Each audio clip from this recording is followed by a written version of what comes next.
Now we were approaching the last act. Well, I said, let him bring charges. It takes a long time to make a dismissal stick in this department, Poirier.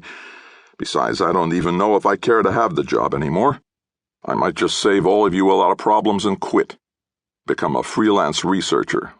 You're a fool, he said, his voice moistening along with the hand as he thought of the department. You're a fool to throw over a good, secure job like this. If you get fired, you'll never get another position in civil service. Besides, you know how the department is coming along, how improvements are being made in services, how salary increases are in the works. I can't see a man like you, who has nowhere else to go anyway, doing something like this to himself. How do you know I have nowhere else to go? I said, taking up a new can of beer and opening it one-handed. Not a very difficult thing to do if you have any practice and any serious interest in getting at the beer. For all you know, I might have something in industry all set up for myself. It so happens that one of the largest movie producers in the country and I are talking right now about a position in the East Coast casting department. It could come through for me any day. How much difference can it make to me what you people do? Well, listen, Miller, Poirier said, stopping to think that one over only slightly.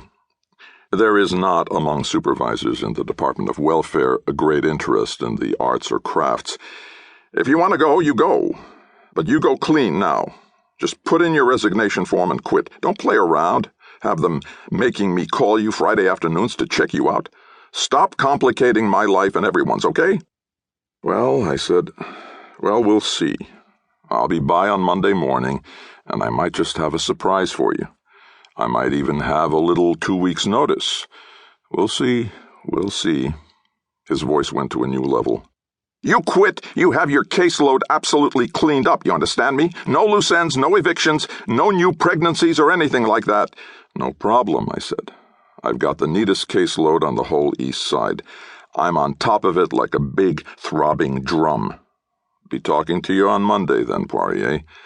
Have a good weekend. I hung up on him. It put the tag end on the week. After that, and because I already had the can opened, I figured I might just as well sit and finish off the beer. I could still make it to the Jewel on time, or only a little bit late, and since I was going to see it through 3 times anyway, it wasn't as if I would miss much. Of course, it would leave a few loose ends in the plotting, but nothing I couldn't work up fast. All that I wanted to do was to sit and think quietly for a short while, try to purge Poirier, his conversation, the people upstairs, and the whole Department of Welfare out of my system for the weekend. Never a man for fast transitions, I needed a few more minutes to catch up on it.